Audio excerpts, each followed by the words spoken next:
Tes 1 2.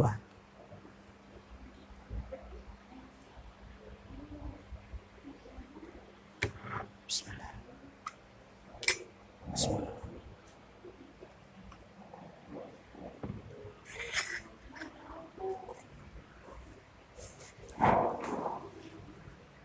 Langsung. Assalamualaikum warahmatullahi wabarakatuh. Innal hamdalillah nahmaduhu wa nasta'inuhu wa nastaghfiruh. Wa na'udzu billahi min shururi anfusina wa min sayyiati a'malina. Man yahdihillahu fala mudilla lahu wa man yudlil fala hadiya lahu. Wa asyhadu an la ilaha illallah wahdahu la syarika lah wa asyhadu anna Muhammadan abduhu wa rasuluh la nabiyya wa la rasula ba'dah. Allahumma salli wa sallim wa barik ala nabiyyina wa habibina Muhammadin wa ala alihi wa sahbihi ajma'in. Ya ayyuhalladzina amanu taqullaha haqqa tuqatih wa la tamutunna illa wa antum muslimun. Ya ayyuhan nasu taqu rabbakumul ladzi khalaqakum min nafsin wahidah wa khalaqa minha zawjaha wa batha minhuma rijalan katsiran wa nisaa'a wattaqullaha alladzi tasaaluna bihi wal arham innallaha kana 'alaykum raqiba.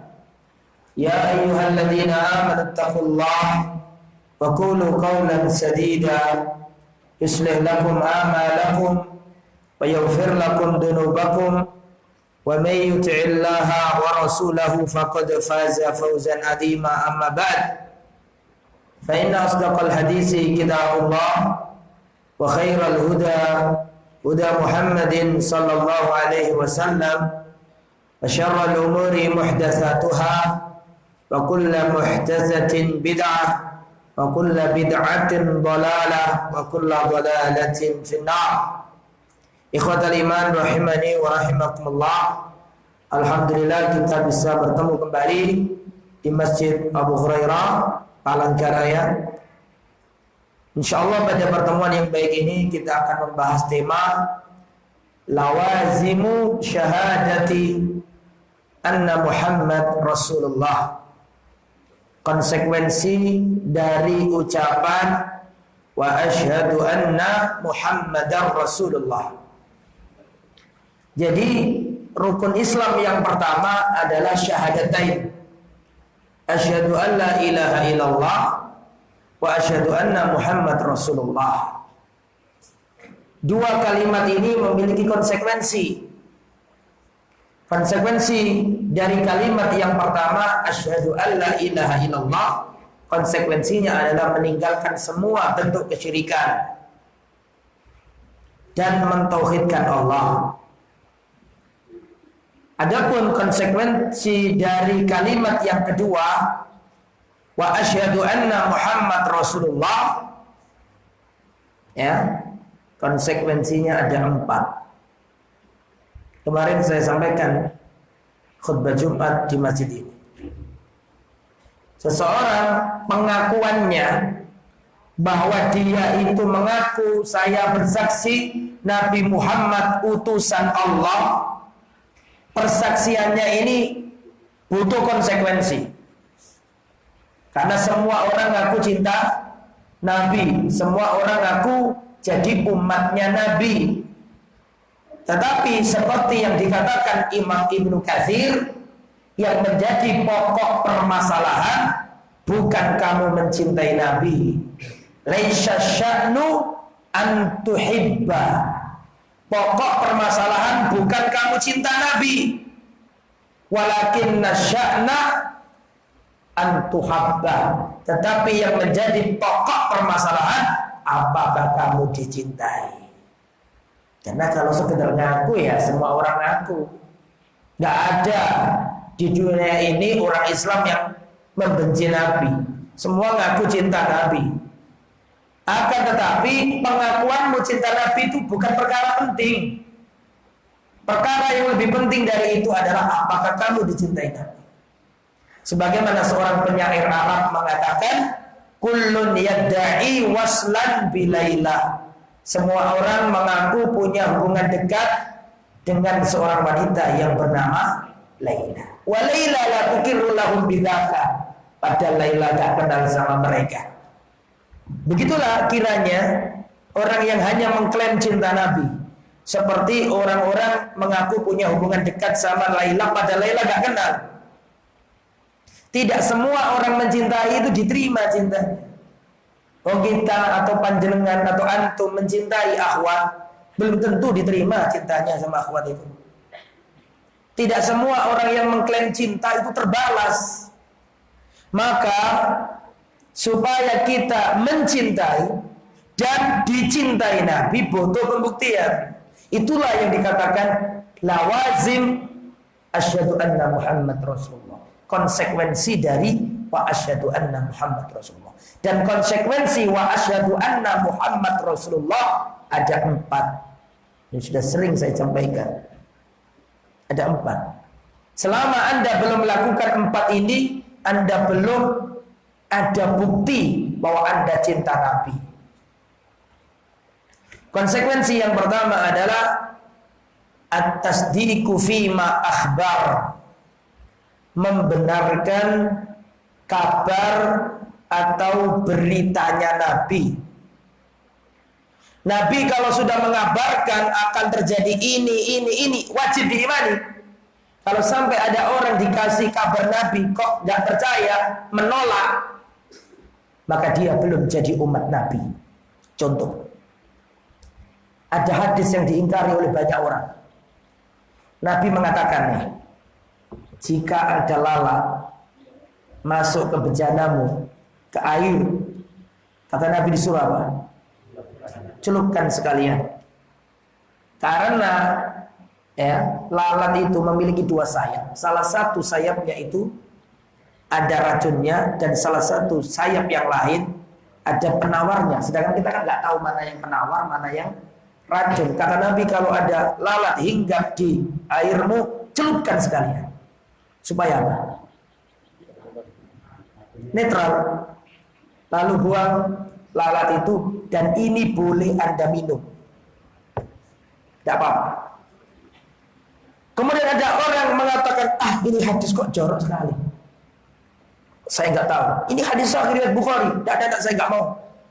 Nah, kamu nggak mau dengan kabar beritanya Nabi, itu membuktikan kamu belum cinta Nabi. Karena di antara syarat atau konsekuensi mencintai Nabi, percaya dengan ucapannya Nabi. Dan sudah ilmiah itu. Kira-kira 7 tahun yang lalu, seorang siswa dari Lamongan SMA sekian, itu diundang ke Amerika, Olimpiade Ilmu Pengetahuan, berhasil mengungkap bahwa lalat itu mempunyai imun, sehingga bisa terhindar dari penyakit diare. Makanya lalat itu, Pak, dia itu hinggap di tempat-tempat kotor. Betul apa enggak? Tapi nggak ada berita lalat mencret. Lalat kena apa? Diare, karena dia punya imun. Ada penawar dalam dirinya itu. Ilmiah. Seandainya ada orang menolak hadis ini, batal persaksiannya bahwa Nabi Muhammad utusan Allah. Dikabarkan bahwa nanti akhir zaman Nabi Isa akan turun, di bawah malaikat di Manaratul Bayda, di menara putih di kota Damaskus. Nabi Isa alaihissalam, di antara cirinya itu rambutnya seperti orang baru keluar dari kamar mandi, netes, kelemis. Ada sahabat Nabi yang rupanya mirip Nabi Isa alaihissalam. Siapa?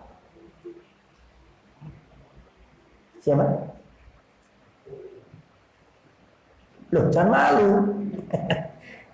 Sudah ngomong kok mengundurkan diri. Siapa? Sahabat Nabi itu ada yang mirip Nabi Isa, namanya Urwa bin Mas'ud. Anda tulis. Urwa bin Mas'ud ini sahabat Nabi yang mirip dengan Nabi Isa. Rasulullah pernah dari Isra Mi'raj ketemu Nabi Isa, terus cerita ke sahabat. Kata Rasulullah, di antara sahabatku yang paling mirip dengan Nabi Isa adalah Urwah bin Mas'ud. Nabi Isa putih kemerah-merahan, rambutnya itu netes air, seperti orang baru keluar dari kamar mandi. Kata Rasulullah, nanti akhir zaman Nabi Isa akan membunuh Dajjal. Nabi Isa akan menghapuskan pajak, menghancurkan salim-salim. Nabi Isa akan mendirikan negara Islam. Nabi Isa akan hidup lagi di muka bumi. Terus ada orang yang mengatakan, saya nggak mau hadis ini. Ini hadis kayaknya terpengaruh sama orang-orang Nasrani. Karena orang Nasrani juga meyakini Nabi Isa akan apa? Terus ditolak hadis ini, padahal hadisnya sahih. Dicantumkan Imam Ahmad dalam kitab Usulus Sunnah, pokok-pokok ajaran Ahlus Sunnah, mempercayai turunnya Nabi Isa. Terus ditolak. Saya aneh, sudah mati tahun dari dulu kok hidup lagi. Saya juga nggak percaya Nabi Isa diangkat ke langit. Ini dongeng. Kalau sampai dia ngomong seperti itu, dia membatalkan persaksiannya bahwa Nabi Muhammad utusan Allah. Karena konsekuensi yang pertama adalah apa tadi? Membenarkan beritanya Nabi. Yang kedua, imtithalu ma amar, menjalankan perintah Nabi. Nabi nyuruh jilbaban, gak jilbaban, berarti kamu ini belum jadi umat Nabi. Persaksianmu bahwa Nabi Muhammad utusan Allah belum kamu lakukan. Karena konsekuensi mengakui wa asyhadu anna Muhammad Rasulullah adalah mengerjakan perintahnya Nabi. Saya kasih contoh ya. Di antara perintahnya Nabi adalah sholat berjamaah. Para ulama bersilang pendapat masalah sholat jamaah itu. Sebagai amanah ilmiah saya terangkan ke antum semuanya. Ada 3 pendapat utama masalah sholat jamaah itu. Pendapat pertama, pendapatnya Imam Asy-Syafi'i. Imam Asy-Syafi'i berpendapat sholat berjamaah tidak wajib. Sholat berjamaah itu sekedar sunnah muakkad atau sunnah, tapi nggak wajib. Dalil yang dipakai Imam Syafi'i antum sudah hafal. Riwayat Bukhari, salatul jama'ati afdalu min salati ahadikum wahdahu bisab'in wa ishrina darajah. Salat berjamaah itu lebih afdol, lebih utama daripada salat sendirian dengan 27 derajat. Mana segi pendalilannya?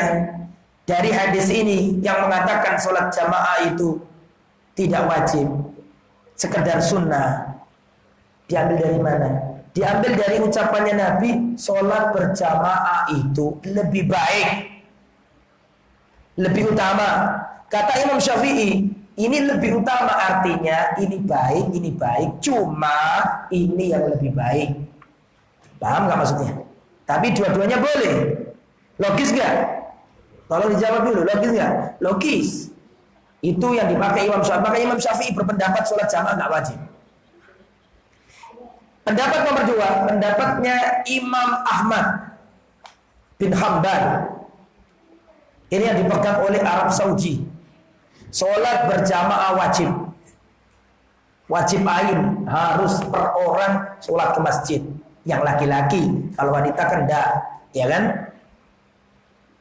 Ini yang dipakai oleh Arab Saudi. Arab Saudi itu di Riyadh, di Jeddah, di Riyadh dulu 10 menit sebelum adzan sudah diumumkan banyak polisi-polisi keliling, mall itu harus ditutup. 10 menit sudah ada ingatan. Laki-lakinya semuanya ke musola, ke wadih, musolanya gede di mall, di dalam mall. Setelah sholat baru keluar lagi, dibuka lagi. Tapi wanita boleh di dalam, nggak sholat nggak apa-apa. Maksudnya nggak ikut jamaah nggak apa-apa kalau akhwan. Waktu kami di Riyadh menjelang sholat isya itu juga keliling patroli polisi-polisi. Sholat. Karena menurut mazhab Imam Ahmad bin Hanbal, yang dipegang oleh Arab Saudi, sholat berjamaah apa? Wajib. Mana dalilnya? Perhatikan. Dalil pertama, Rasulullah SAW didatangi laki-laki buta, masyhur. Ja'a rajulun a'ma, atan Nabiyya sallallahu alaihi wasallam rajulun a'ma faqala ya Rasulullah laisa liqa'idun yursiduni aw yaquduni ilal masjid. Ya Rasulullah, saya buta dan tidak ada yang menuntun aku pergi ke masjid. Tolong ya Rasulullah, saya diberi keringanan. Saya diberi izin sholat di mana? Di rumah. Farakhasalahu Rasulullah sallallahu alaihi wasallam. Maka Rasulullah memberi keringanan. Ya sudah, tidak apa-apa, panjenengan silakan sholat di rumah, tidak apa-apa. Mungkin keadaannya seperti itu. Falamma walla, ketika orang ini mau pulang, dipanggil lagi sama Nabi. Sebentar. Hal tasma'un nida'a bis shalah? Apakah kau mendengarkan azan panggilan sholat? Naam, iya ya Rasulullah. Meskipun aku buta tapi masih bisa dengarkan azan. Apa kata Nabi? Fa'ajib. Kalau gitu datangilah panggilan azan ini. Pertanyaan saya, tolong dijawab. Mana segi pendalilannya? Imam Ahmad mengatakan ini dalil tentang wajibnya sholat jamaah. Mana segi pendalilannya? Komandan, silakan.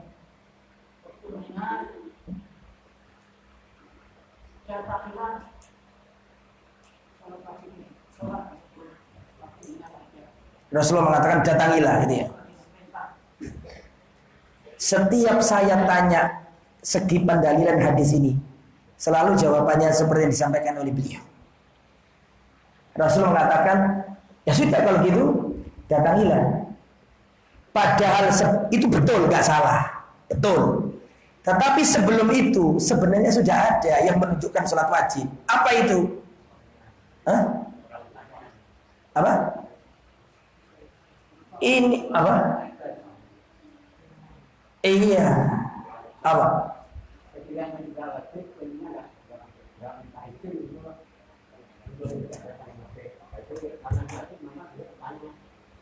Sahabat ini buta datang ke Nabi minta keringanan. Betul enggak?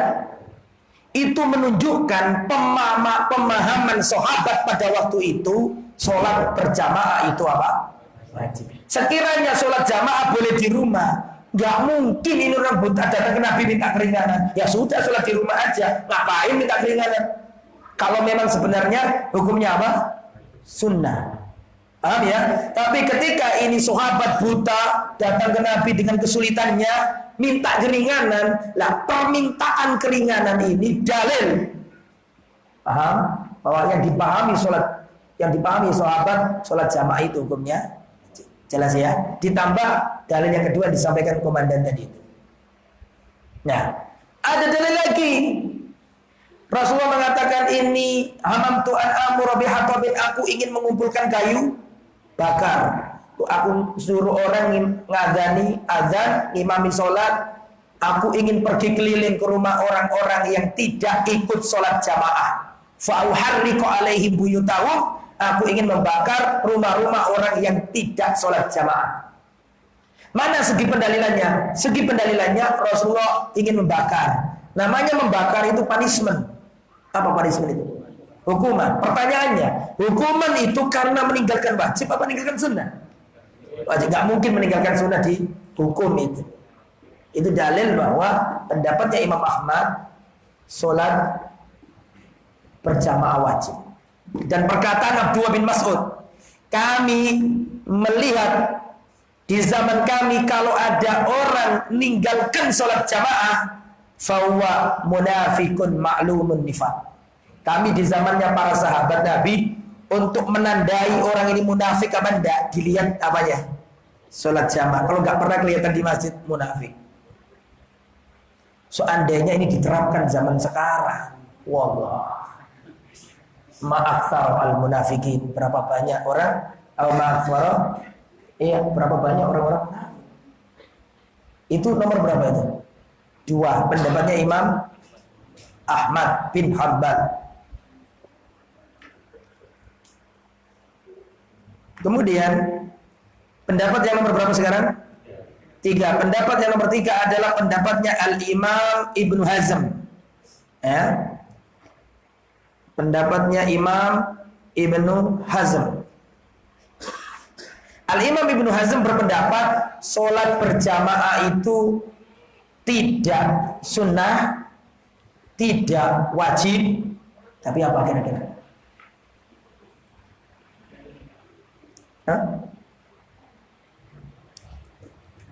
Makro, yo nggak ada lah. Sholat berjamaah kok makro? Kata Imam Ibnu Hazm bukan sunnah, bukan wajib, tapi syarat sahnya sholat. Dari tiga pendapat ini yang paling kenceng yang mana?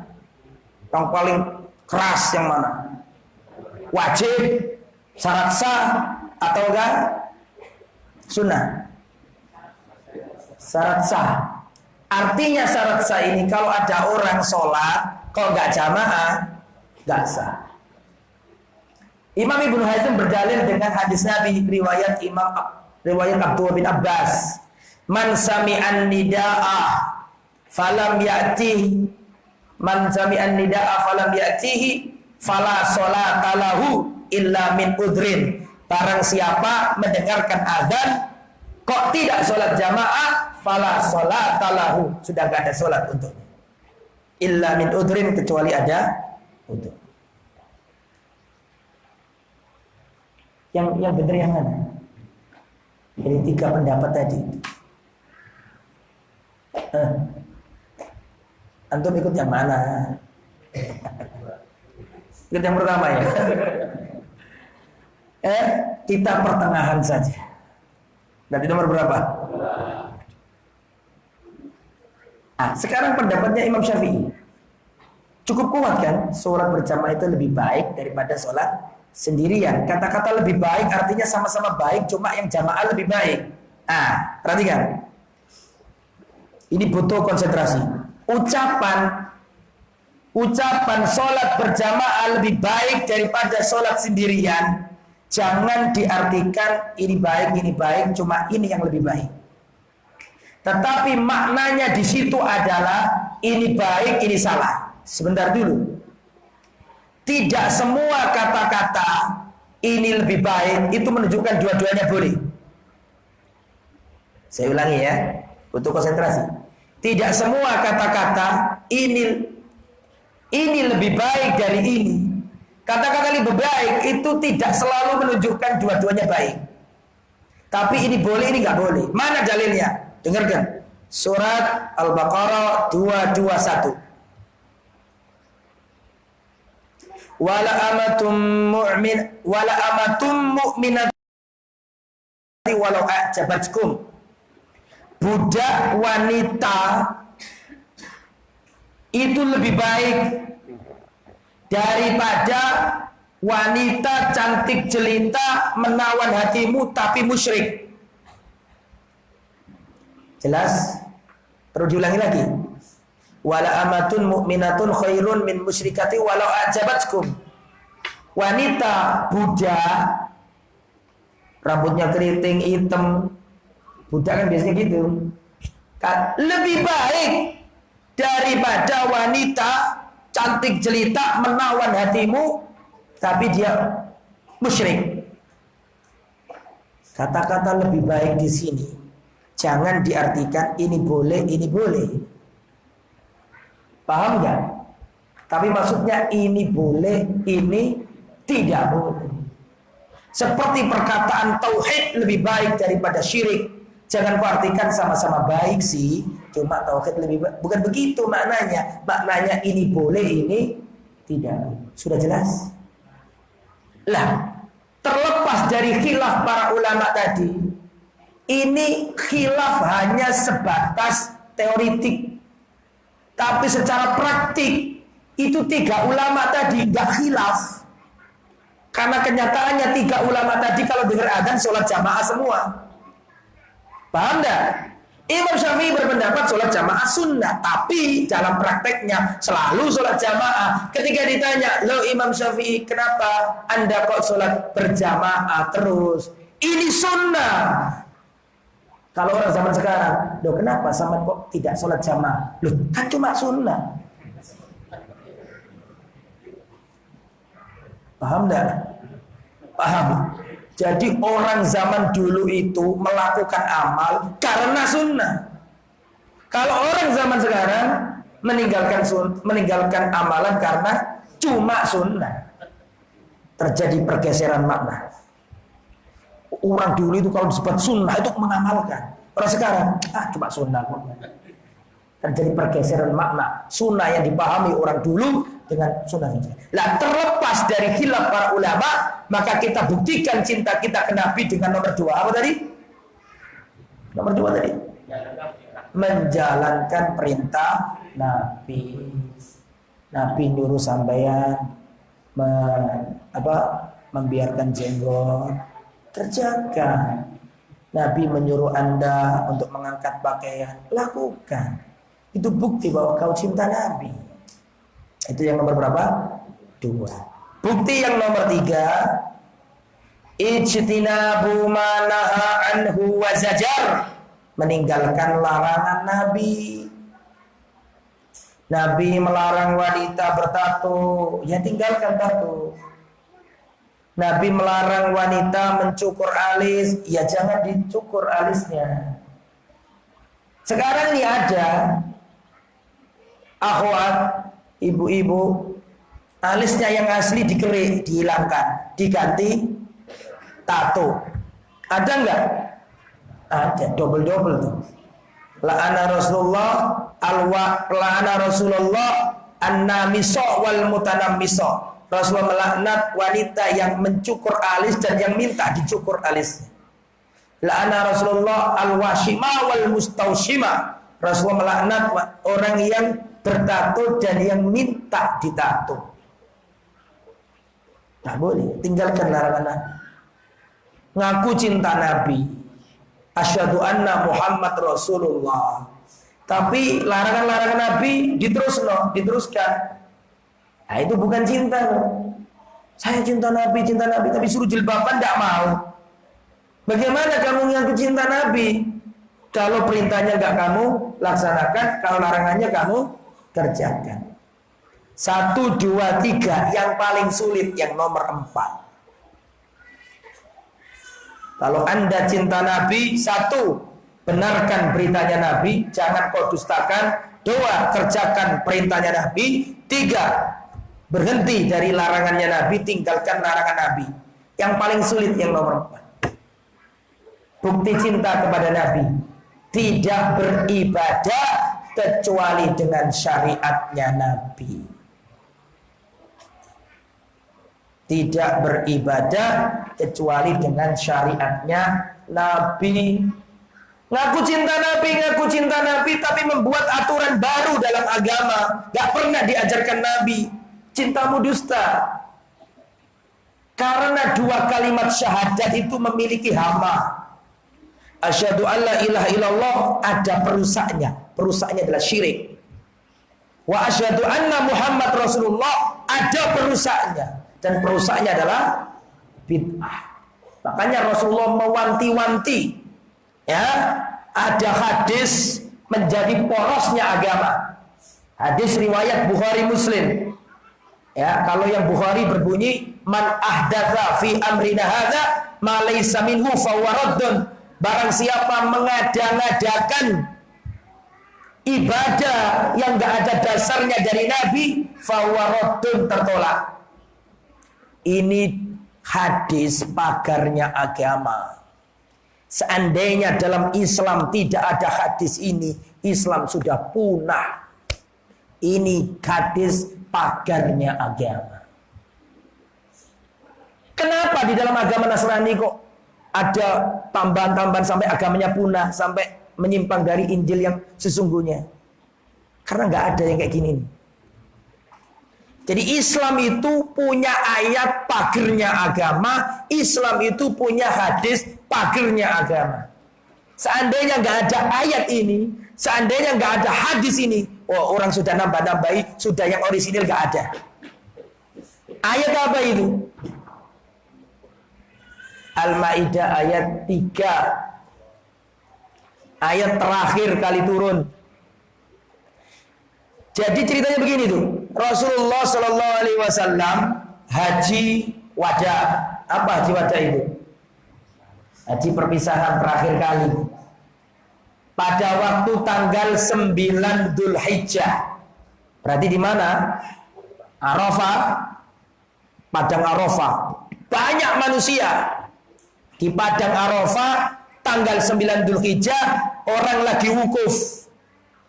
Turun ayat terakhir dari langit di depan para sahabat.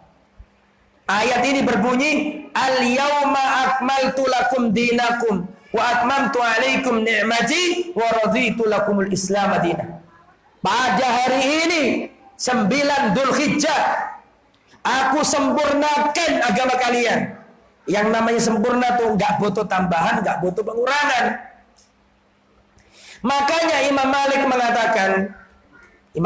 mengatakan, "Man ibtada'a fil islami bid'atan yaraha hasana faqad za'ama anna Muhammad khana risalah." Seandainya ada orang melakukan bid'ah dan menganggapnya hasana, kata Imam Malik, berarti dia menuduh Nabi Muhammad tidak lengkap dalam menyampaikan risalah. Karena ayat Allah sudah turun yang terakhir, "Al-yauma akmaltu." Pada hari ini aku sempurnakan agama Islam. Artinya, kalau turunnya ayat ini sudah turun, kok ada orang nambahi, berarti tambahan ini sama dengan menuduh Nabi Muhammad nggak lengkap sehingga butuh apa?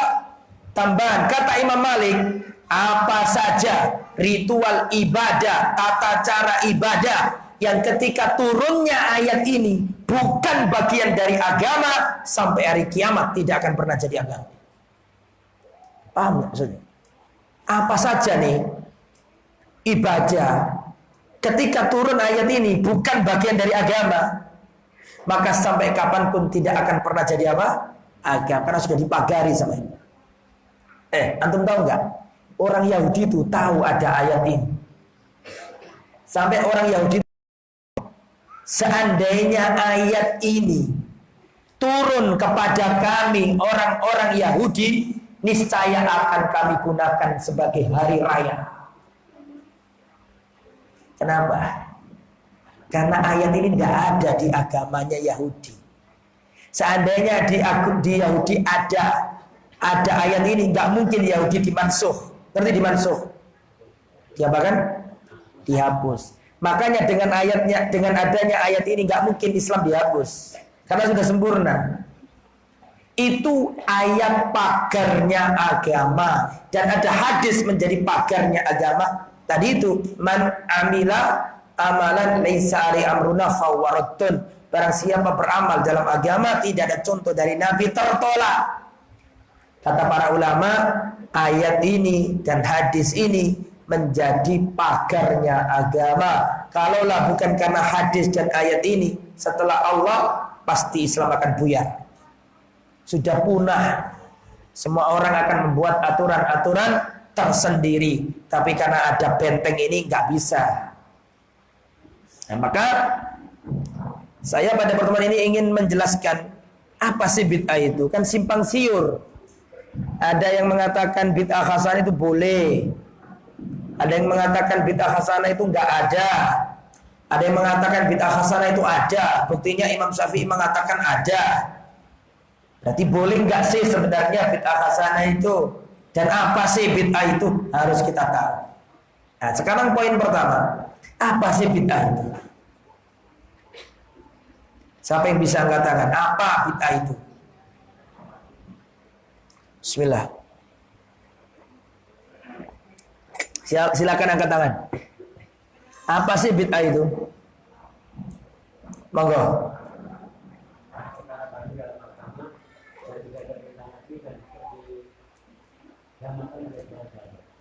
Masya Allah, luar biasa.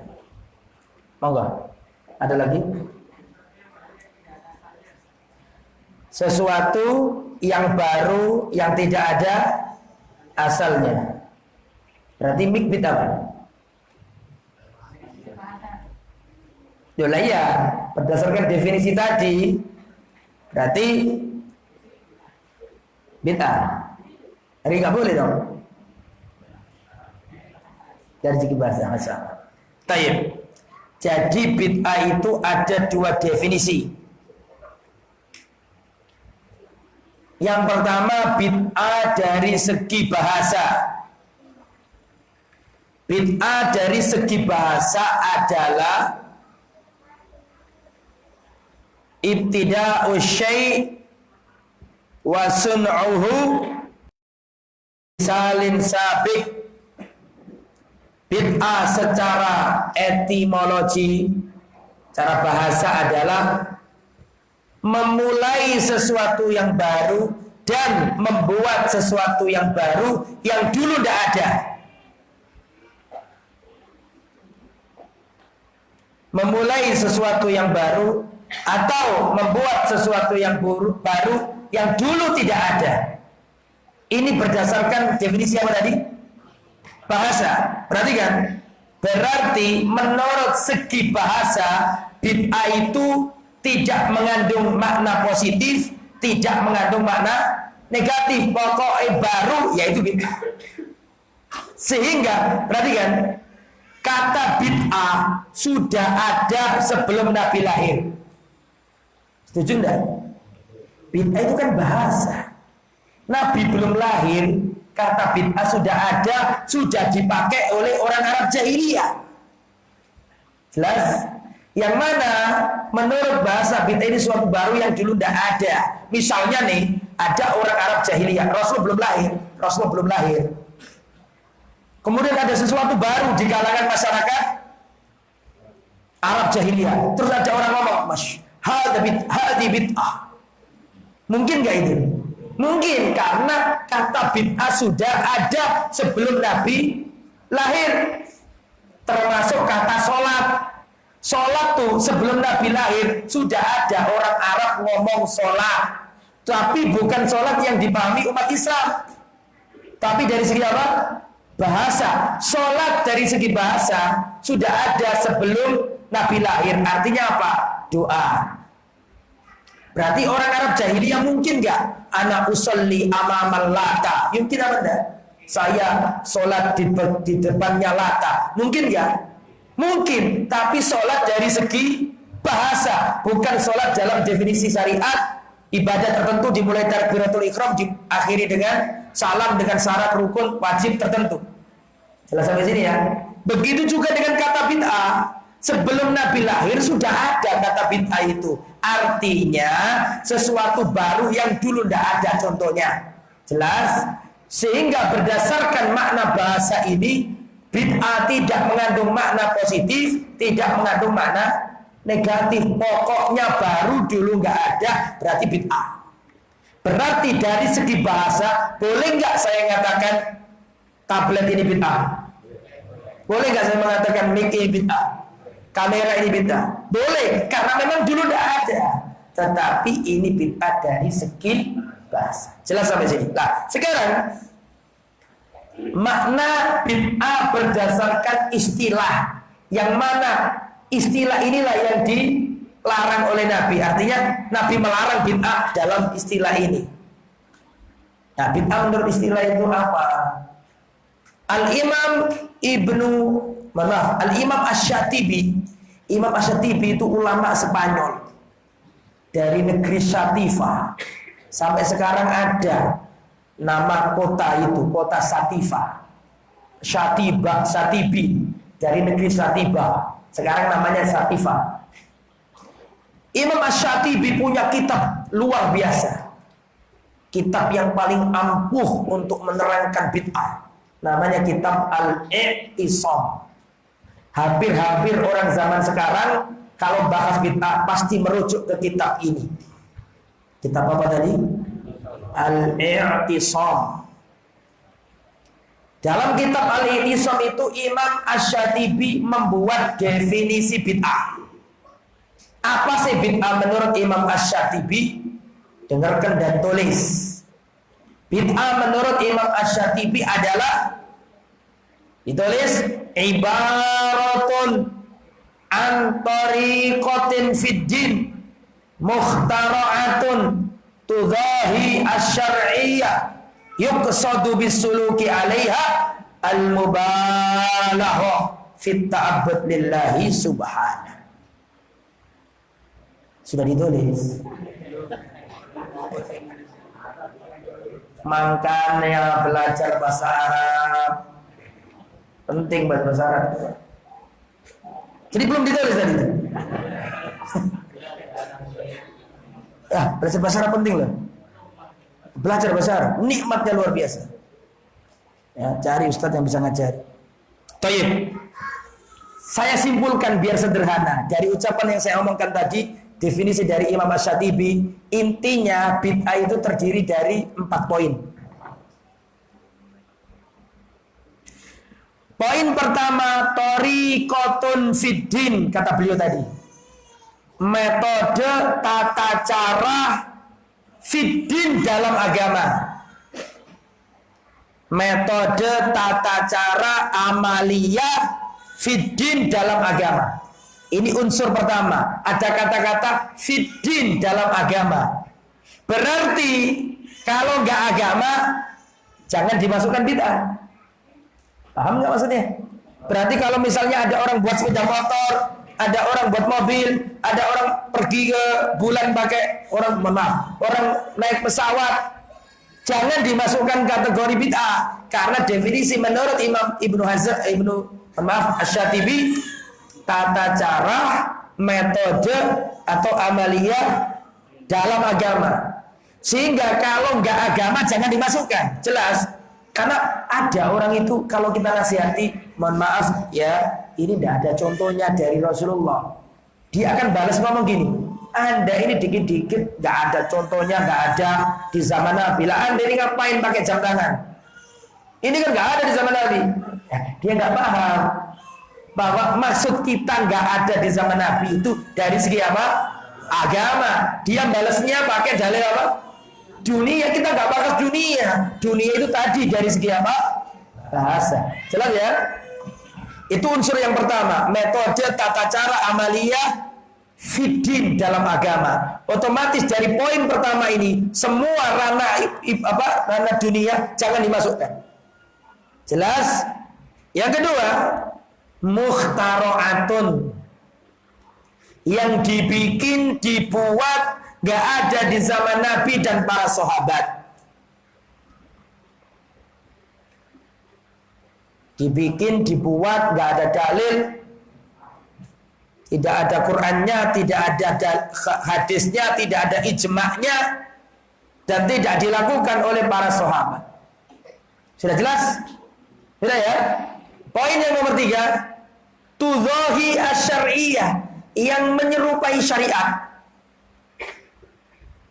Dan kenyataannya nggak ada bid'ah yang tidak menyerupai syariat. Semua bid'ah menyerupai syariat. Perhatikan Pak, saya pulang ke desa, ke Lamongan kampung. Di depan rumah mertua saya itu ada pohon mangga. Dari jauh kelihatannya lebat sekali. Setelah saya dekati, ternyata banyak benalunya. Jelas, banyak benalunya. Pertanyaan saya, benalu itu bagian dari mangga apa enggak? Tolong dijawab, benalu bagian dari mangga apa enggak? Bukan. Saya tanya lagi, dari kejauhan seperti mangga apa enggak? Seperti mangga. Pertanyaan selanjutnya, itu benalu membahayakan mangga enggak? Itulah bid'ah, benalunya agama. Dari jauh kayak agama, setelah dicedeki ternyata tidak. Dicedeki itu didekati. Biasanya bahasa Jawa nah gue, Surabaya. Ya, biasanya bahasa Surabaya. Itulah bid'ah. Dari kejauhan mirip, soalnya bumbu-bumbunya itu mesti dikasih bumbu-bumbu syariat. Jelas ya? Sehingga dari kejauhan kayak syariat, padahal itu aslinya tidak ada dalil dan itu beda dan itu menggerogoti agama. Kenapa? Bid'ah kok menggerogoti agama? Seperti benalu menggerogoti pohon mangga. Karena dia mendompleng pakai nama agama, padahal dia bukan agama. Dan yang agama justru terkubur. Kata Abdullah bin Abbas, tidaklah bid'ah satu muncul kecuali sunnah padanannya akan mati. Bingung? Kasih contoh ya. Di Jawa itu kalau ada anak yang lahir itu diselapani. Ngerti selapan? Bukan akikoh, selapan. Selapan itu berapa hari? Kok ngerti ya tuh? Sing Jawa ngerti. Orang Jawa itu yang asli Jawa, yang nggak ngerti agama, selapanan Pak. Bukan akikoh. Kalau akikoh kan 7 hari. Selapanan berapa tadi Mas? Pendak Pak ya? 3, aku juga nggak tahu. Katanya gitulah, 30 sekian hari gitu. Lah, kalau selapanan yang dihidup-hidupkan otomatis apa? Akikohnya kan apa? Hilang. Itulah ciri khas bid'ah. Satu bid'ah muncul, sunnah padanannya akan terkubur. Zikir rame-rame dimunculkan, zikir sendiri mati otomatis. Muncul satu sunnah mati. Jelas ya?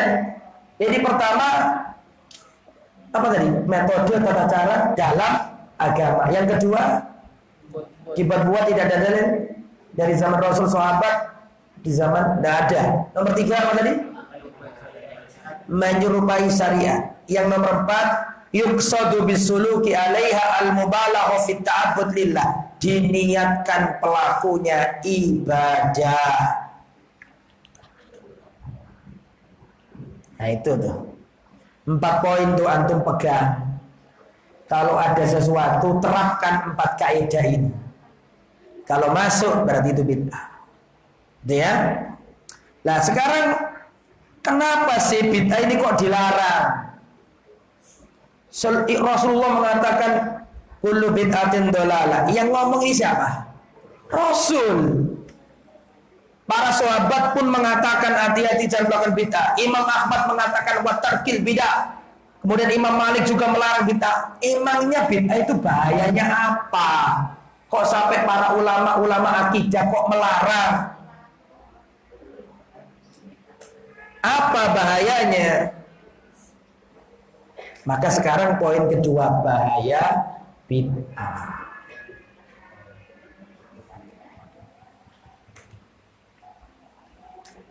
Bahaya bid'ah yang pertama adalah innaha dhalalah. Bahwa bid'ah adalah kesesatan. Ustaz, tapi kan ada bid'ah hasanah. Tahan, nanti saya jelaskan. Jangan itu dulu.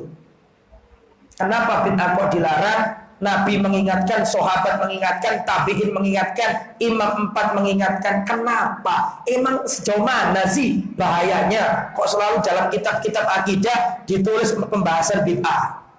Kok sampai segitunya? Yang pertama, karena bid'ah adalah kesesatan. Yang ngomong siapa? Nabi. Riwayat Imam Ahmad, kullu bid'atin dolalah. Itu 1. 2, kenapa bid'ah kok dilarang? Karena amalan pelakunya tertolak. Itu alasan nomor 2. Karena amalan pelakunya tertolak. Berdasarkan hadis. Siapa yang bisa angkat tangan? Arabnya, saya nggak mau terjemahannya. Monggo Pak. Masya Allah, sampai kok aktif gitu Pak. Ma laisa minhu. Masya Allah. Satunya Amila. Masya Allah. Masya Allah. Yang mudah kalah ini oleh. Beliau menyebutkan 2 riwayat loh. Man amila amalan laisa alaihi amruna fahuwa raddun. Sama yang kedua tadi, man ahdatsa fi amrina hadza ma laisa minhu fahuwa raddun. Itu ucapan Nabi. Bukhari Muslim sepakat. Siapa melakukan amal ibadah gak ada perintah Nabi tertolak. Nah ini bedakan. Ini penting nih. Ada masalah agama, ada masalah non agama. Kalau masalah agama berlaku kaidah, tulis kaidahnya. Agama loh ya. Berlaku kaidah al-aslu fil ibadati al-mana'. Hukum asal ibadah terlarang. sampai ada dalil yang memerintahkannya.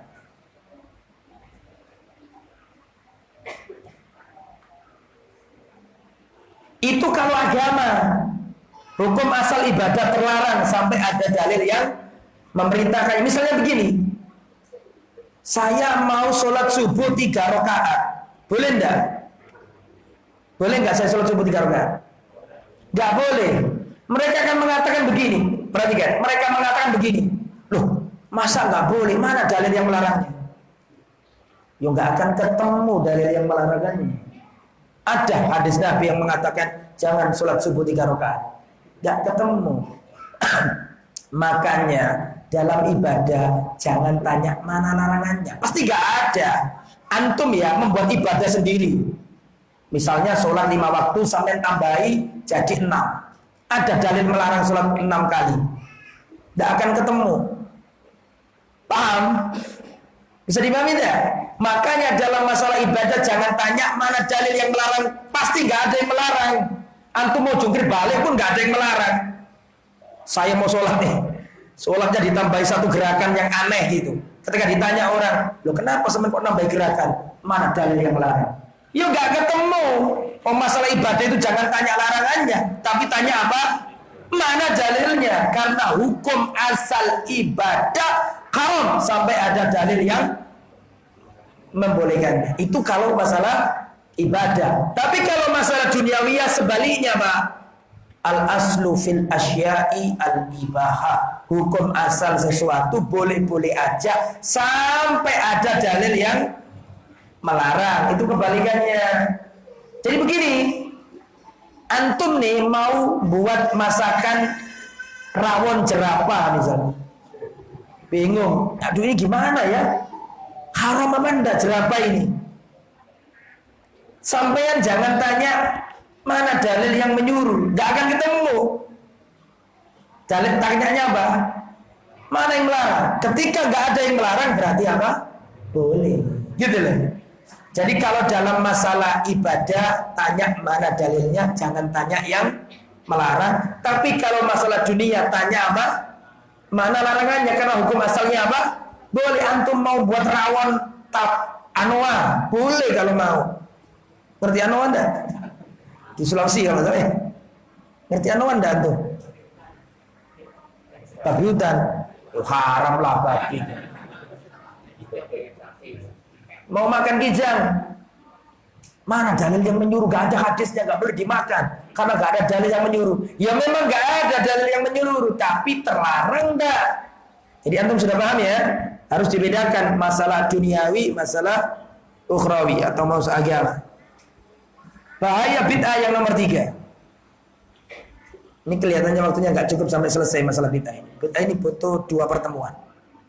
Karena menerangkan apa penyebab munculnya bid'ah. Itu pun kita nggak bisa memberantas bid'ah kalau nggak tahu penyebab munculnya bid'ah. Banyak sebab-sebab. Kemudian selanjutnya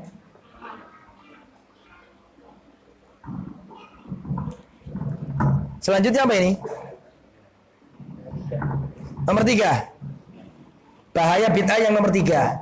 Allah menggelapkan wajah pelaku bid'ah pada hari kiamat. Wajah pelaku bid'ah akan digelapkan pada hari kiamat. Saya mau tanya kepada antum semuanya, nanti pada hari kiamat umat Islam, umatnya Nabi memiliki tanda. Apa tanda itu? Wajahnya putih berseri-seri. Betul apa enggak? Semua umatnya Nabi wajahnya berseri-seri. Tetapi ada umat Nabi yang wajahnya gelap. Ustaz kan tergantung di dunianya, Ustaz. Enggak tergantung. Ada yang di dunianya hitam legam, di akhirat putih bersinar. Tetapi ada umatnya Nabi ketika hari kiamat wajahnya digelapkan. Siapa itu? Lihat surat Ali Imran 106. Yauma tabyaddu wujuhun wa taswaddu wujuh. Pada hari itu, pada hari kiamat, Ada wajah yang putih berseri-seri, dan ada wajah yang hitam legam. Kata Al-Imam Ibnu Katsir, Abdullah bin Abbas berkata menafsiri ayat ini. Tafsirnya namanya tafsir Ibnu Katsir, tapi yang mengatakan siapa tadi? Abdullah bin Abbas yang didoakan Nabi, ahli tafsir kan gitu kan, Abdullah bin Abbas.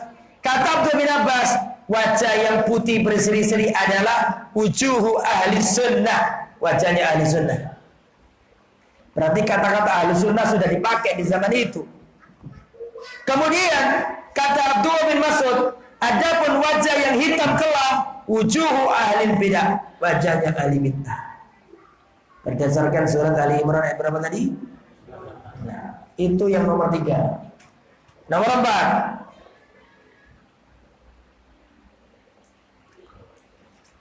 para pelaku bid'ah terusir dari telaga Rasulullah.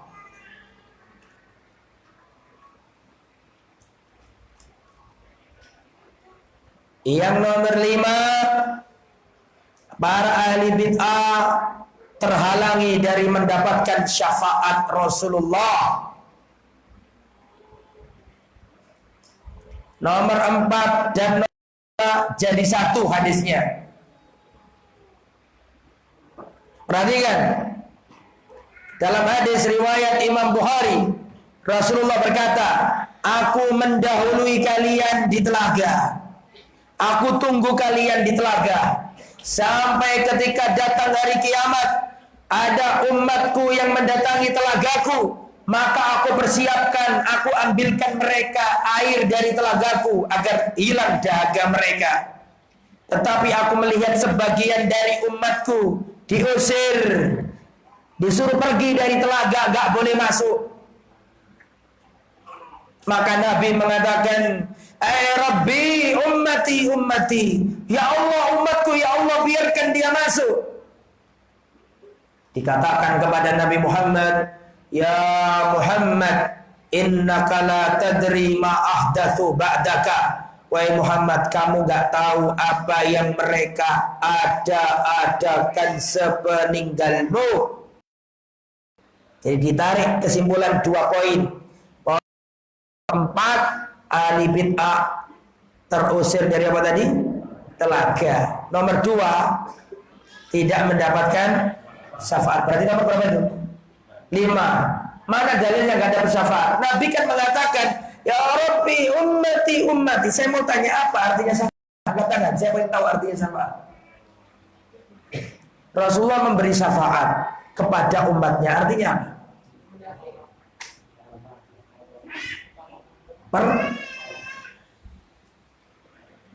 Rasulullah memberi syafaat kepada umatnya itu bukan berarti begini. Rasulullah melihat umatnya masuk neraka terus ditolong sama Nabi, diangkat, bukan begitu. Bukan pertolongan yang seperti ini. Apa sih syafaat itu? Syafaat adalah tolabul khairi lil ghairi. Permohonan kebaikan bukan untuk diri sendiri tapi untuk orang lain. Ada orang datang ke saya, Ustaz saya butuh duit, Ustaz anak saya operasi kena 50 juta. Wah, saya bisa bantu setengahnya mas. Adapun selainnya antum tenang dulu. Saya tak telepon teman saya. Saya telepon masih penuh. Bang, ini butuh nih, saudara kita butuh duit operasi anaknya.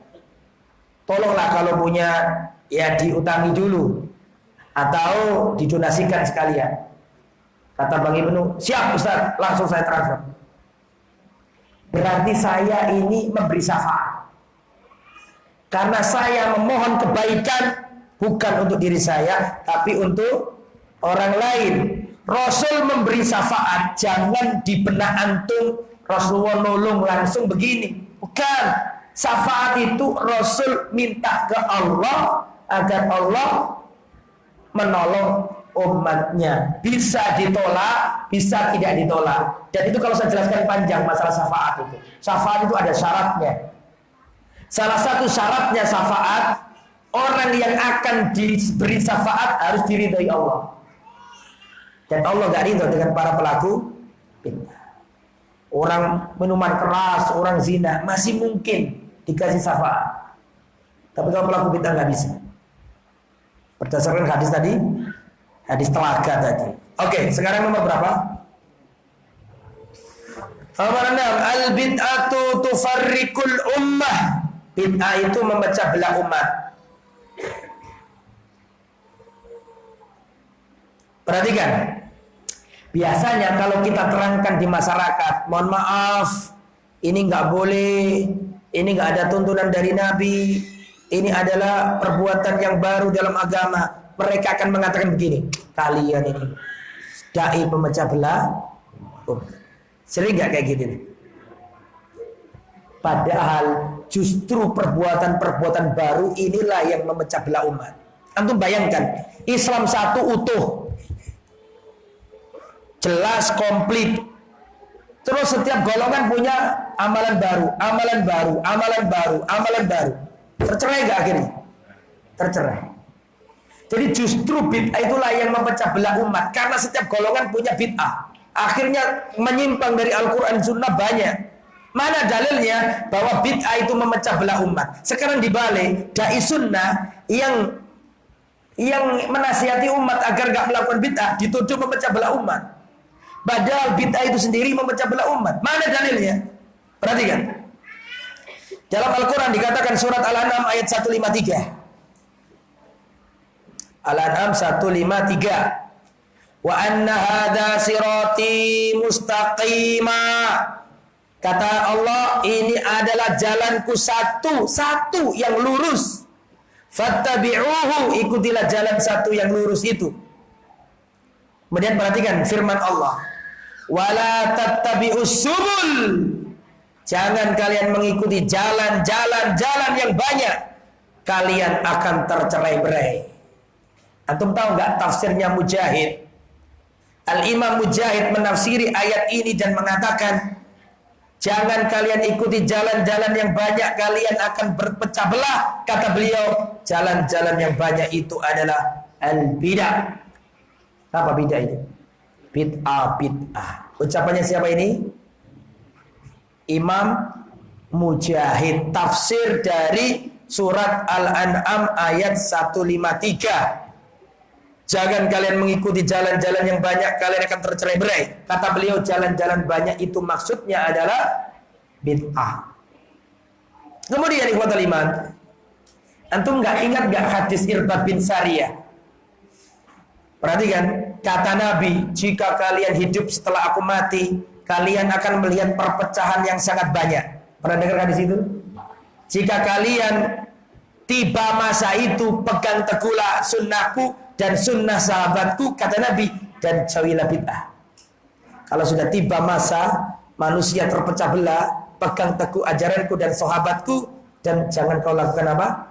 Bid'ah. Setelah Rasulullah ngomong perpecahan, Rasulullah ngasih solusi. Salah satu solusinya adalah Nabi dan sahabat terus apa?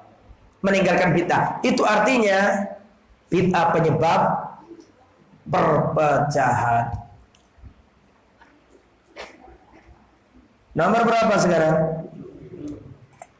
Al-bid'atu ahabbu ila iblis minal maksiyah. Bid'ah lebih dicintai iblis daripada maksiat.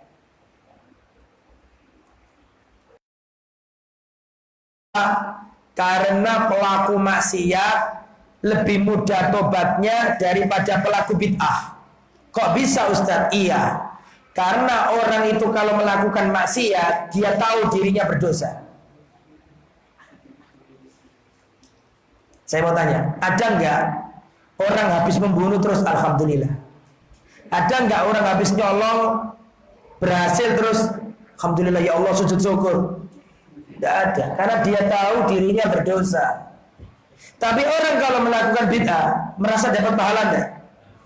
Itu bedanya. Makanya kata para ulama, bid'ah lebih bahaya, lebih dicintai iblis daripada maksiat. Kenapa? Karena orang yang melakukan maksiat, ya, itu dirinya tahu salah dan dia nggak ingin anaknya ikut seperti dirinya. Tapi kalau pelaku bid'ah, dia melakukan ibadah menurutnya baik dan menurutnya dapat pahala, dan dia mengajak anaknya. Paham nggak? Baik. Tetapi antum juga jangan salah paham, karena banyak teman-teman yang baru ngaji nggak paham dan mengatakan begini, berarti bid'ah itu lebih bahaya daripada maksiat. Berarti lebih besar dosanya salam-salaman setelah sholat daripada berzina. Berzina maksiat, salam-salaman setelah sholat itu bid'ah. Berarti lebih baik berzina daripada. Ini keliru pemahaman seperti itu. Karena sebagian ada ikhwan itu yang kurang paham maksud dari ucapan ulama ini. Ucapan ulama ini bid'ah lebih berbahaya dari maksiat atau bid'ah lebih dicintai iblis dari maksiat, itu dari sisi pertaubatan. Paham nggak? Dari pertaubatan artinya maksiat gampang tobatnya, kalau bid'ah sulit tobatnya. Tetapi kalau sudah pakai contoh, nggak mesti bahwa bid'ah lebih besar dosanya daripada maksiat. Kalau langsung contoh, paham maksudnya? Ada orang kunut subuh yang menurut sampaian kunut subuh itu bid'ah. Ini bid'ah, ini kunut subuh. Sama orang berzina, dosanya besar mana? Ya nggak layak dibandingkan lah. Ini masalah ijtihadiyah yang misalnya ya salah lah, ya kan, karena ini perbuatan yang nggak ada contohnya. Tapi nggak sebanding kalau sudah disandingkan dengan apa tadi? Bid'ah. Ya jadi kenapa saya sampaikan ini? Karena saya khawatir antum salah paham. Oh berarti semua bid'ah lebih besar dosanya daripada apa? Maksiat. Belum tentu juga. Jadi kalau ulama mengatakan bid'ah lebih berbahaya dari maksiat, dari sisi apa tadi? Pertaubatan. Bukan dari apa? Ya, iya. Apa ngomongnya? Beda kalau sudah hadap-hadapan satu lawan satu, belum tentu. Karena apa? Karena bid'ah juga ada tingkatannya. Kan ya? Bid'ahnya Syiah yang mengatakan, bid'ahnya Mu'tazilah yang mengatakan Al-Quran makhluk, ya beda dengan bid'ah, misalnya bid'ah yang apa contohnya? Salam-salaman. Ini nggak bisa disamakan dong, meskipun sama-sama apa? Bid'ah. Jadi hitam itu tidak. Jadi gini, hitam itu bertingkat, putih pun bertingkat. Kita nggak boleh, oh ini orang ini pokoknya salah, kita nggak mau sama sekali. Karena hitam pun bertingkat, ada hitam yang kelam, ada hitam yang hampir-hampir putih. Ya, jadi nggak mungkin Anda menyamakan bermuamalah sama orang yang hitam pekat, sama orang yang ya hitam tapi nggak terlalu hitam. Semua ada derajatnya.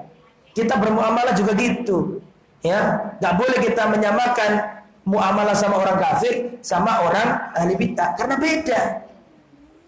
Meskipun sama-sama gelapnya kan gitu kan, karena bid'ah ada tingkatannya, begitu juga dengan putih ada tingkatannya. Sampai jam berapa kita ini? Ojo, kesel aku. Ya, bismillah. Nomor berapa sekarang? Nomor 8. Satu bid'ah mematikan satu sunnah. Satu bid'ah muncul, satu sunnah mati. Ini ucapannya Abdullah bin Abbas. Perhatikan. Ma ya'ti 'alan nas amun illa ahdatsu fihi bid'ah. Tidaklah pada manusia kecuali manusia melakukan bid'ah. Wa amatu fi sunnah, dan mereka mematikan sunnah. Hatta tahyal bid'ah, sampai bid'ah akan tersebar di masyarakat dan sunnah akan terkubur di masyarakat. Itu satu bid'ah muncul, satu sunnah mati. Sampai-sampai di akhir zaman, kalau ada orang, perhatikan, di akhir zaman nih, yang bid'ah dikatakan sunnah, sunnah dikatakan bid'ah. Sampai-sampai kalau di akhir zaman ada orang yang melakukan atau tidak ikut bid'ah, saya ulang, di akhir zaman sekarang ini, kalau ada orang di zaman ini nggak melakukan bid'ah, maka orang mengomentari dan mengatakan turikati sunnah. Orang ini ninggalkan sunnah. Paham nggak? Semua terbiasa selamatan kematian. Selamatan kematian. Semuanya melakukan. Satu desa ini ada satu orang nggak melakukan, maka orang akan nyeletuk. Orang-orang yang banyak akan mengatakan ini orang tidak menghidup-hidupkan syiar Islam. Kan gitu. Dibolak-balik. Ya, itu ya. Ada berapa tadi sudah? Nomor berapa sekarang? 9. Pelaku bid'ah mengundang laknat Allah. Man ahdasa hadasan, barang siapa melakukan bid'ah, au awa muhdisan, atau melindungi pelaku bid'ah, fa alaihi laknatullah, baginya laknat Allah, wal malaika, dan laknat malaikat, wan nasi ajma'in, dan laknat manusia semuanya. Nah, saya nggak nyantumkan semua bahaya bid'ah karena saya tulis ini panjang sekali, tapi saya sampaikan di situ 9 ya, 9 saja. Insya Allah yang lain mewakili. Nah sekarang ini ada beberapa materi dan nggak mungkin saya sampaikan semuanya. Stop 10.45, soal jawab 10.30. Kurang 6 menit aja. Kurang 6 menit lagi. Betul ya? Oh 10 menit lagi. 10 menit lagi berarti saya jelaskan apa ini? Kalau saya jelaskan sebab-sebab terjadinya bid'ah nggak cukup. Ada nggak bid'ah hasanah? Ini aja lah. Ya, nanti kapan-kapan nanti kalau kesini lagi. Bid'ah hasanah itu ada apa enggak? Mereka berjalil dengan ucapannya Imam Syafi'i. Imam Asy-Syafi'i berkata begini, perkataan Imam Syafi'i. Perhatikan. Imam Asy-Syafi'i berkata al-bid'atu bid'atani. Bid'ah itu ada 2. Mahmudatun, bid'ah yang terpuji, wa madhmumatun, dan bid'ah yang tercelah. Jadi menurut Imam Asy-Syafi'i bid'ah itu ada 2. Terpuji, hasanah, dengan madhmumah, tercela, dolalah. Bagaimana Ustaz? Kok antum kok selalu mengatakan bid'ah dolalah, bid'ah dolalah? Wah, menurut Imam Syafi'i loh, bid'ah itu ada 2. Ada bid'ah yang baik, ada bid'ah yang jelek. Gak semuanya jelek. Antum kan gak ada apa-apanya sama Imam Syafi'i. Imam Syafi'i Imam Ahlus Sunnah mengatakan bid'ah itu ada yang baik. Kok Anda mengatakan bid'ah itu semuanya jelek? Ya apa sih Anda ini? Cara jawab kita yang pertama. Jawaban yang pertama. Yang mengatakan bahwa semua bid'ah itu dolalah Rasul. Itu jawaban pertama. Kullu bid'atin dolalah. Kullu muhdatsatin bid'ah wa kullu bid'atin dolalah. Setiap perkara baru dalam agama itu bid'ah dan setiap bid'ah itu sesat. Dalilnya sepakat kaum muslimin sahih. Riwayat Imam Ahmad, Imam Tirmidzi. Mereka akan bantah nanti. Di mana bantahnya? Begini. Itu kan tafsiran Anda. Nabi memang ngomong gitu, kita tahu. Hadisnya juga sahih. Tapi menurut kami bahwa ucapannya Nabi itu nggak seperti yang Anda tafsiri. Menurut Anda tafsiri kan semuanya. Padahal lafaz kullu di situ maksudnya itu nggak semua, tapi ada yang boleh. Menurut mereka ada yang boleh. Di situ ada mustasnayat, ada pengecualian-pengecualian. Makanya kalau belajar itu jangan langsung ke hadisnya Nabi, lihat perkataannya ulama. Ngomongnya gitu mereka, kan gitu. Betul nggak? Aku mencoba menyuarakan mereka nih. Bagaimana cara jawabnya? Begini cara jawabnya. Mas, gini Mas ya. Yang ngomong kullu bid'ah ini siapa? Ya Rasul. Oke, kita sepakat ya. Yang paling paham ucapannya Nabi, paling ngerti asal usul ucapannya Nabi. Setuju? Ya nggak apa-apa. Mana? perkataan Abdullah bin Umar. Abdullah bin Umar mengatakan, perhatikan, kullu bid'atin dhalalah wa in ra'ahan nasu hasanah. Setiap bid'ah itu sesat meskipun manusia menganggapnya hasanah. Sampai lafaz yang dipakai oleh Abdullah bin Umar juga lafaz hasanah. Seakan-akan Abdullah bin Umar itu tahu bahwa nanti akan ada orang yang mengatakan adanya bid'ah hasanah. Jelas gak? Aku sudah ngomong kenceng-kenceng gini sampai ngomong kok jelas gitu loh. Oke ya, sudah. Itu yang pertama, sahabat Nabi. Kalau belum puas, oke, tabi'in sekarang. Imam Malik atau tabi'ut tabi'in, Imam Malik. Imam Malik mengatakan, man ibtada'a fil islami bid'atan yaraha hasanah faqad za'ama anna Muhammadan khana risalah. Barang siapa membuat bid'ah dan menganggapnya hasanah, berarti dia menuduh Nabi Muhammad tidak lengkap menyampaikan risalah, karena Allah sudah menurunkan ayat yang terakhir. Apa yang tidak jadi agama pada hari itu tidak akan menjadi agama sampai hari ini. Ini ucapannya Imam Malik. Masih nggak setuju juga? Oke, ucapannya Imam Ahmad. Imam Ahmad mengatakan, antum lihat Imam Ahmad tuh punya buku kecil. Saya sarankan, antum kan sering undang asatid.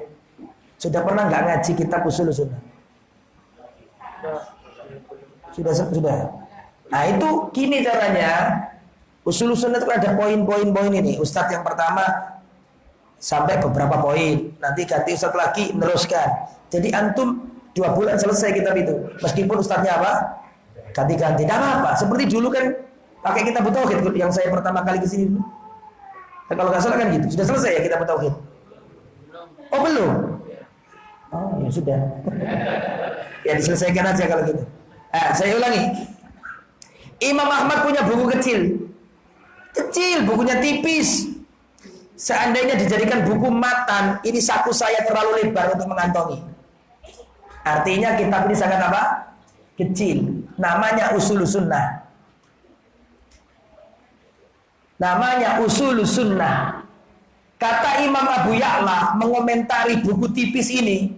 Kata Imam Abu Ya'la, "Lau ruhila ila sin fi talabiha lakana qalila."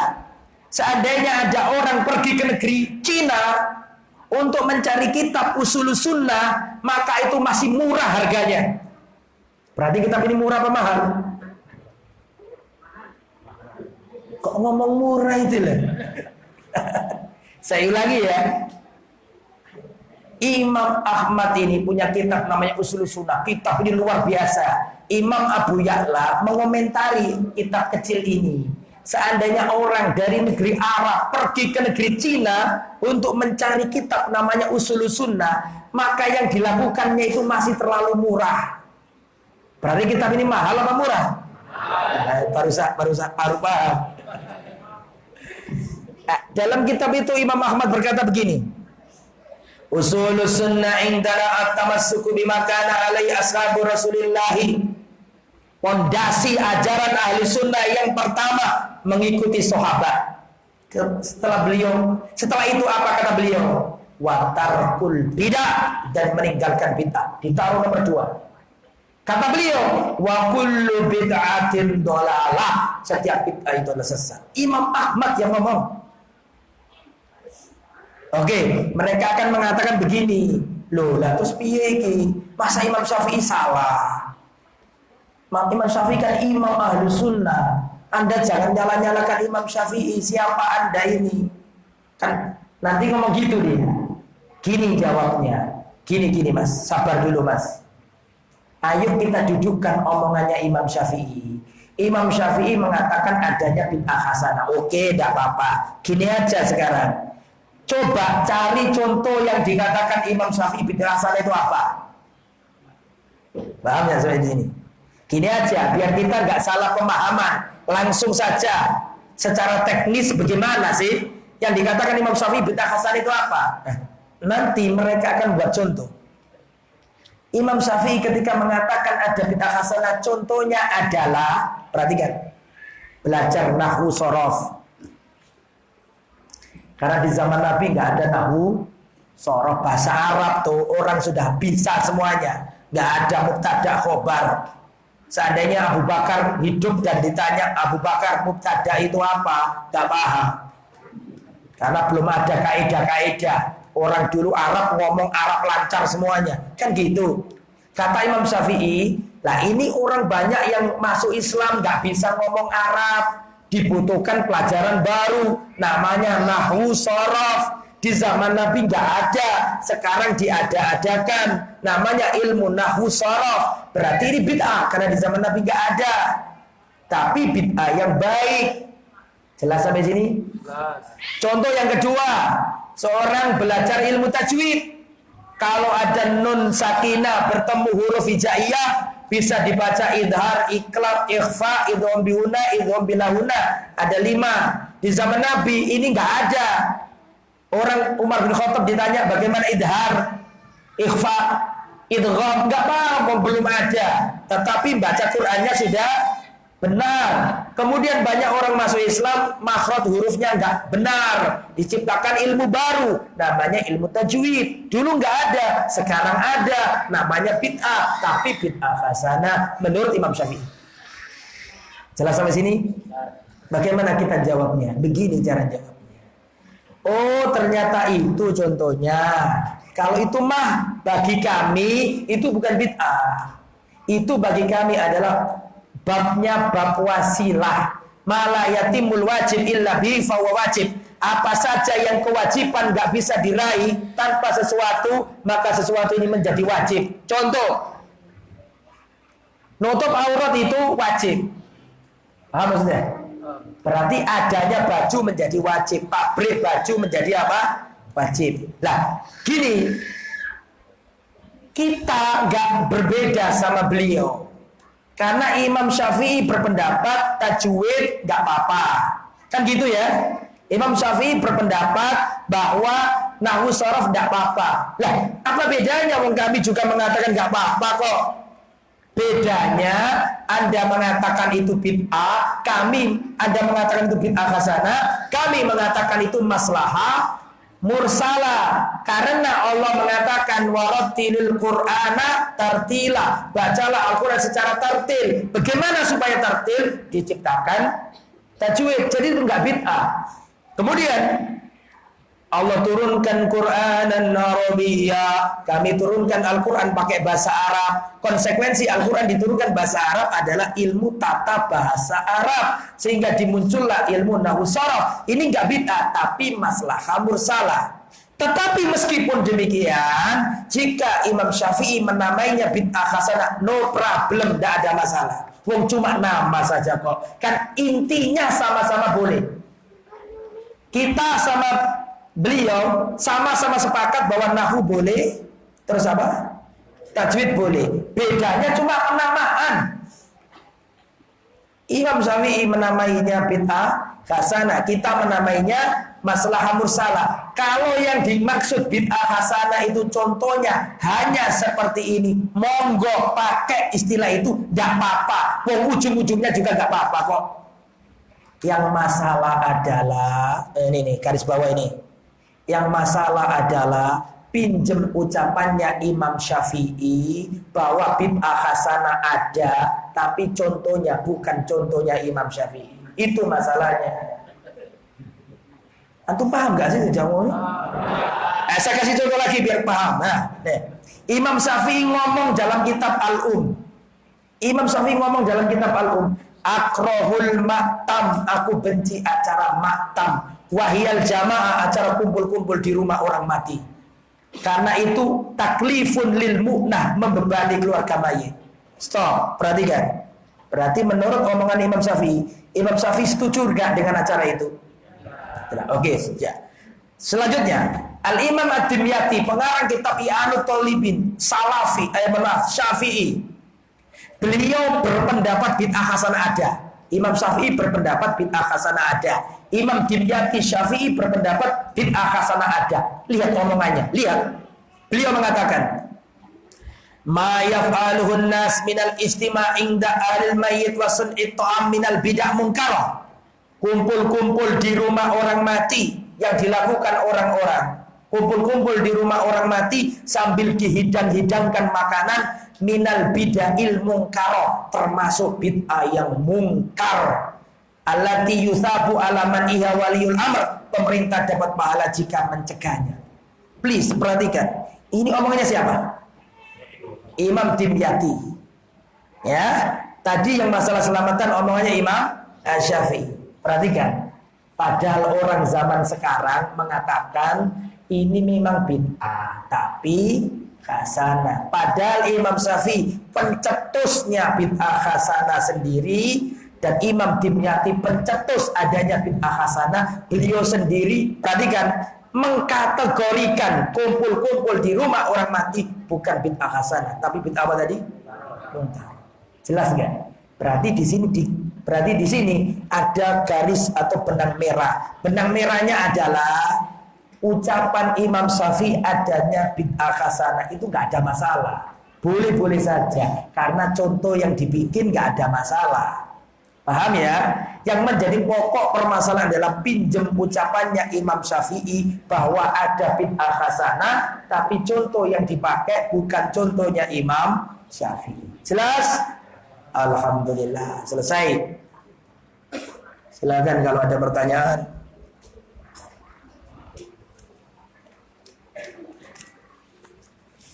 Sampai jam 10.45.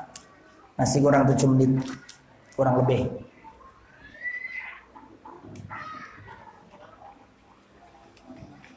Perhatikan. Sholat sunnah sebelum subuh itu ada berapa rakaat, Ustaz? Saya sering melihat jamaah di Surabaya sering salah memahami. Setelah azan subuh itu cuma ada 2 rakaat. Saya sering di masjid-masjid besar Surabaya, biasanya kan waktunya kan panjang tuh kan, antara azan dengan apa? Iqamah. Habis azan sholat 2 rakaat, berdiri lagi, setelah selesai 2 rakaat lagi. Niat pertama tahiyatul masjid, niat yang kedua sholat qobliyah atau sholat sunnah wudhu, berdiri lagi sholat qobliyah, berdiri lagi sholat sunnah fajar. Padahal qobliyah sama sunnah fajar podo wae, sama aja. Oke. Itu bagaimana Ustaz? Begini ya. Rasulullah itu antara adzan subuh sama sholat subuh cuma 2 rakaat, jangan lebih. Loh Ustaz, gini loh Ustaz, ada azan, saya datang, saya niat 2 rakaat pertama itu tahiyatul masjid. Setelah itu saya berdiri lagi, niat qobliyah subuh. Apa salahnya? Gini, Nabi tidak pernah mengatakan begini. Kalau kamu masuk masjid, idza dakhala ahadukum al-masjidah, kalau kamu masuk masjid jangan duduk sampai kamu sholat tahiyatul masjid. Hadis seperti ini tidak ada. Yang ada seperti ini. Kalau kamu masuk masjid jangan duduk sampai kamu sholat 2 rakaat. Lah ulama itu kan menggampangkan supaya mudah diingat, dikasih nama. Namanya apa? Tahiyatul masjid. Tetapi hadis aslinya enggak seperti itu. Kalau kamu masuk masjid jangan duduk sampai sholat 2 rakaat. Berarti antum ada adzan subuh, datang niat qobliyah subuh yang lebih baik daripada dunia dan sisinya. Sampai yang sholat 2 rakaat sebelum duduk, niatnya qobliyah subuh, otomatis qobliyah subuh ini menjadi 2 rakaat sebelum duduk. Masih bingung enggak? Nabi kan mengatakan kalau kamu masuk masjid jangan duduk sampai kamu sholat 2 rakaat. Nabi tidak mengatakan kamu kalau masuk masjid jangan duduk sampai kamu sholat tahiyatul masjid. Enggak ngomong gitu Nabi. Nabi mengatakan kalau kamu masuk jangan duduk sampai sholat 2 rakaat. Berarti kalau anda masuk niat qobliyah, otomatis qobliyah subuh menjadi 2 rakaat sebelum duduk. Dan ada asar, ada orang setelah sholat subuh setelah adzan subuh sholat 2 rakaat. Waktu masih panjang, berdiri lagi, sholat 2 rakaat. Di zamannya tabi'in. Sa'id ibn Musayyib melihat ini orang, sholat 2 rakaat, selesai tambah lagi. Sholat apa ini? Akhirnya setelah sholat, ditegur sama Sa'id ibn Musayyib. Siapa Sa'id ibn Musayyib? Sa'id ibn Musayyib ini menantunya Abu Hurairah, pakar hadis. Tabi'in. Ditegur, hei saudaraku, Rasulullah itu kalau adzan subuh dengan iqamah itu cuma sholat 2 rakaat saja. Maka orang ini membantah dan mengatakan, apakah Allah akan mengazab aku gara-gara aku sholat? Aku sholat loh, masa diazab gara-gara sholat? Pernah dengar di sini? Apa kata Abu sebenarnya? Sa'id bin Musayyib mengatakan, Allah tidak mengazabmu karena kamu sholat, tapi Allah mengazabmu karena kamu menyelisihi perintah Nabi.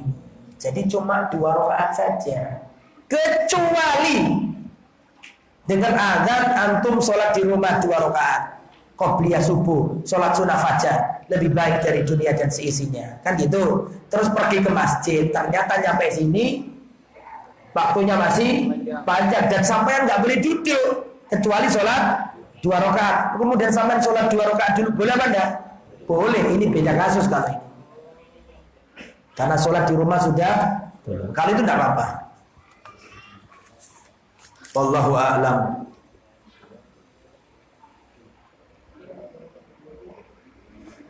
Ustadz, apakah ada sunnahnya jika ada mobil jenazah membawa jenazah untuk dikuburkan, sunnahnya berhenti untuk menghormati? Loh, berhentinya itu ngasih jalan dia, bukan karena menghormati. Ambulan itu kan ya, ambulan pemadam kebakaran kita disuruh berhenti, bukan menghormati, tapi apa? Iya, butuh cepat itu, ya kan, biar gak kena macet. Wallahu a'lam. Betulkah setiap sholat witir pada bulan Ramadan, sholat tarawih memakai kunut Ustaz? Khilaf para ulama. Tapi seandainya ada yang melakukan itu ya, ini maksudnya witir kan? Kunut witir ya? Khilaf. Ada yang mengatakan dari awal sampai akhir, ada yang mengatakan mulai dari 15, dan ada yang mengatakan 10. Nah, ini khilaf mu'tabar ya, kita harus saling menghormati kalau kayak gini.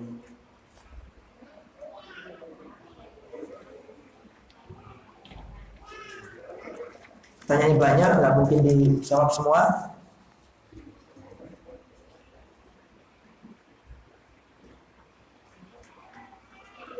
Sahihkah hadis ini Ustaz?